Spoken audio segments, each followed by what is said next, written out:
So we'd like to start off taking a look at the market currently time-stamped right now on November the 2nd at whatever time it is, 4:07 p.m. here on the West Coast time zone. The market cap is standing at $207.5 billion. Bitcoin 63.91, Ethereum back at 200, Ripple 45 cents, Bcash 462, EOS at 5.35, Stellar at 23 cents, Litecoin hanging tight at 51, and Tether almost back to its $1 peg. We've been watching Tether week to week, and very volatile. Actually, the other week it got down to like 90. I think it got down to like 94 cents, 96 cents. Yeah. Something like that.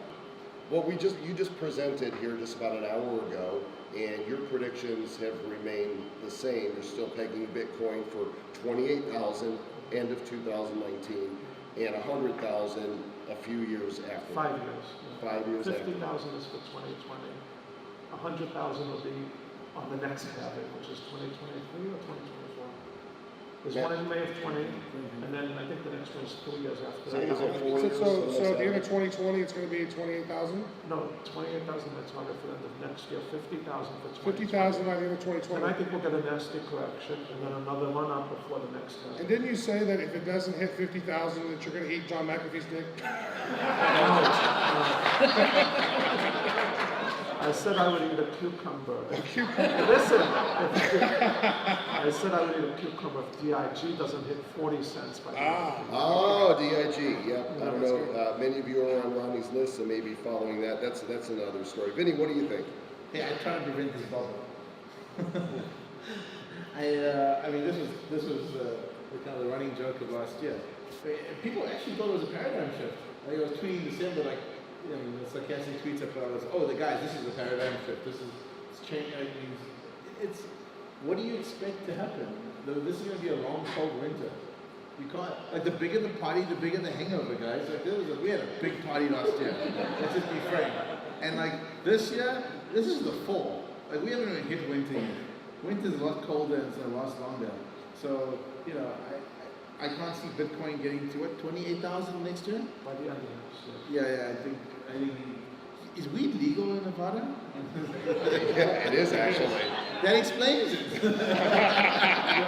You don't think it's going there? 28,000 next year? That's 40% above where we were in January, 18 months from See, now. it doesn't work. It doesn't work that way. Okay. Where is the money going to come from? Like, if we actually I think look there's at going the to be a price- watershed moment. Right now we have 1% penetration in the world.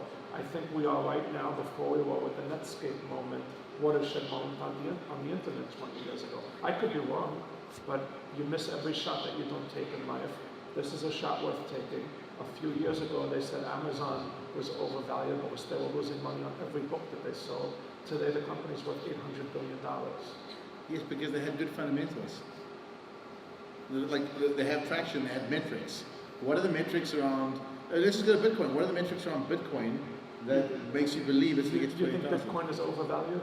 No. I'm asking what the metrics are that makes you think it's going to go from 6,000 to 28,000 in 13 months. What do you think is going to happen to your coin in the next 6 to 12 months? Okay, this is not whataboutism. This is, I'll ask you a question. I think there's going to be a watershed moment. The demand is going to go up. At the same time, the supply growth hitting the market gets cut in half.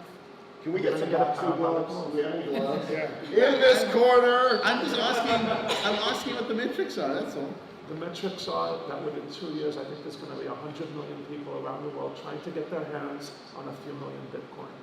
But I think it depends how they're onboarded, though. So right now, at this moment, we're getting all this infrastructure being built, and I'm seeing nothing about it being easy for the everyday consumer. So I agree, it's about 1% penetration at the moment, but we're going to need to see, amazing apps and platforms being built for that to make any sense. And you can do it all in 13 months flat. Well, see, I think that you're being a bit too generous with the price, but if we do see these kinds of companies coming out and building this stuff, then perhaps, maybe not so soon. But remember, the market overreacts to bad news, it overreacts to good news. Next time this goes back in favor, the market's going to overreact, and that's why we could shoot past 20,000. So Vinny, you think winter is coming, right? What? Yeah. Vinny, you're bumming us all out, dude. I think Vinny and Ronnie need to have a podcast and call it the worst podcast. Like, bad news. That's good. Well, okay, so as long as we're going down the bad news line. This is hard, but let's look at the fundamentals for the market right now. You've got 50 to 100,000 people working in the crypto industry worldwide, right? How do they live? How do they survive? They pay their bills using what? They sell their crypto, they sell the crypto for fiat, and they will pay their bills. Companies, like 99.9% of the companies in the industry, other than exchanges, do not make profits, by the way. They have to live, and their landlords don't take crypto, they take fiat. So on the sell side, there's close to $1 billion per month in selling pressure for fiat in order to pay mining costs, operational costs, conference travel, and a whole bunch of other things, right? And then on the buy side, you have to match that just to maintain equilibrium at the current price points. What do you do? And then as the price drops, you have to sell more of the crypto to get the same amount of fiat, because guess what? When the price of your crypto goes down 20%, the landlord doesn't drop your rent 20% either. So now you have an oversupply of crypto in the free float in the market. Now, are we at a stasis point right now? I don't know. But I think it probably drops a bit more to accommodate for the fact that these companies don't make profits, and there are people working in the industry. So take day traders and take them out of the equation for one, but take the people working in the industry. These companies don't have any economic value. They're still busy building infrastructure. They're still trying to get metrics in place. That cash has to come from somewhere, and right now it's coming out of reserves that companies have. But when those reserves are up, the crypto markets are going to enter. It's the Major Downer podcast with Vinny Lingham. But my point is, I asked Ronnie for metrics and what are the fundamentals. He didn't give any. I'm giving you guys metrics and fundamentals. 50,000 to 100,000 employees worldwide. Work out the average carrying cost of an employee. Look at the mining cost of Bitcoin at around $200 million a month. This is what miners have to sell to pay their facilities. Where does this fiat come from, people? It comes from buyers. Okay, Ronnie wants to weigh in here. Go ahead. The reason I haven't given any metrics is because I just did a presentation a few minutes ago, and I don't want to bore them and repeat what I said an hour ago. So go watch There's $200 trillion right now in the world in gold, bonds, stocks, and cash. All four of them are overvalued. If 2% of that $200 trillion ends up in crypto, you've got a $4 trillion valuation, 20 times where we are today. If Bitcoin holds its market share, it goes to $130,000. The gold market is $7.5 trillion, 60 times what Bitcoin is at $125 billion. I don't know how much gold there is in the ground. I know how much Bitcoin there is. I know what the demand is going to be 2 years from now. You want more metrics? All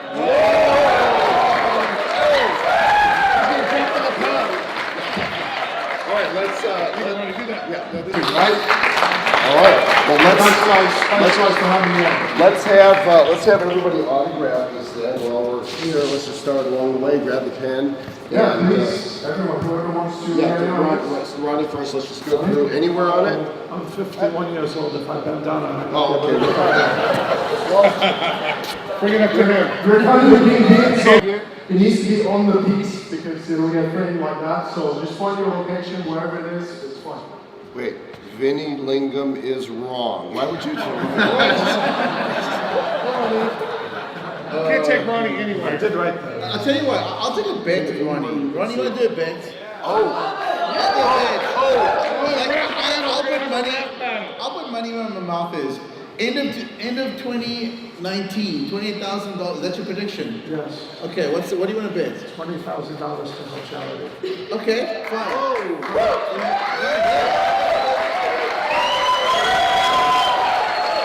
right, So let's just clarify. By 31st of December midnight next year, if the Bitcoin price touches 28,000 on any exchange of reasonable volume, I mean, it could be, obviously it can't be some sketchy exchange and you set up overnight, but any legit exchange, if it touches that price at any point during the year, okay, I'll put $20,000 into a charity. If it doesn't, you're in for 20K into a charity. I can't lose on this bet.